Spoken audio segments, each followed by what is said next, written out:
Talk to you about rest for a second. Rest is not passive. Rest is truly a weapon, and if we don't learn to build from it, then the enemy is going to convince us to forfeit what is already ours. This is how people end up building in a place that results in burnout, is because they don't learn to build from rest. Now look, I know what it feels like to be in the room and still feel like an outsider. You might hear daughter or son in one ear, but something still whispers in the other that you're not enough.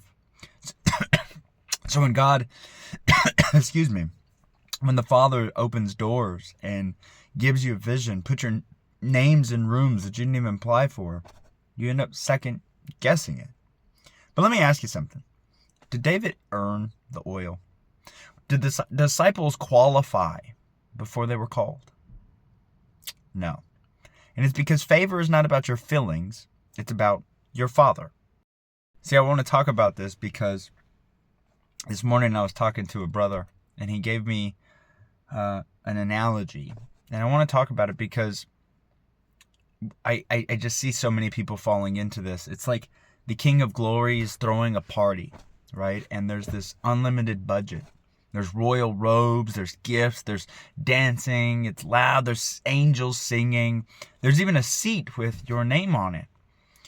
But because of imposter syndrome, because you don't feel like you belong, because poverty mindsets, because of a number of different things, we end up grabbing some food, going to the corner or leaving and finding our comfort place and eating there. But I'd like to ask you the question, if the King invited you, who are you to say that you don't belong?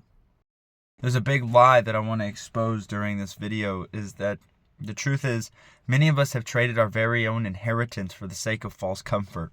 We've literally learned to build with false senses of control instead of just communing with the Father. We've learned to grind. We've learned to hustle.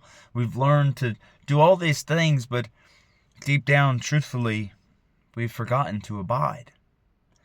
When we don't feel like we belong, we end up creating systems that will exclude us from the rest that is offered. We'll end up grabbing this plate that's offered, but end up eating alone where it feels safer. And it's because that false comfort zone, it's just a counterfeit comforting. But if we really analyze that fake comfort zone, it's just familiar and not fruitful. We're not called to build from survival mode. You're called to build from rest mode, from the shalom of heaven, from the place that says the end is decreed from the beginning, and I can do all things through Christ who strengthens me. You see, when we start functioning from rest, the enemy will start to hit us with things like you're lazy, or you're not doing enough, or you're not being productive. And the truth is, it's not laziness. Rest is a radical trust that says I could do things God's way and it's going to work out the way God said it would. Hebrews chapter 4 verse 10 says, anyone who enters into God's rest also rests from their works, just as God did from his. Excuse me. Let me get a drink here.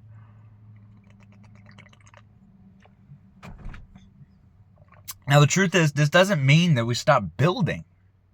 It means that we stop carrying,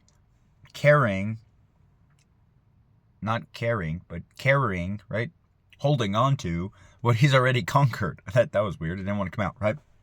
Because the truth is, rest is saying, I'm going to obey you even when I don't know all the answers.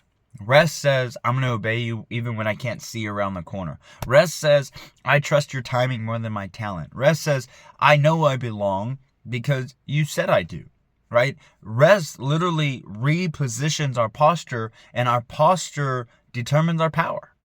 If you're a high-capacity builder who's tired of surface-level coaching, you're ready to align your business and calling with heaven, and if this has hit your spirit, then I want you to do two things, okay?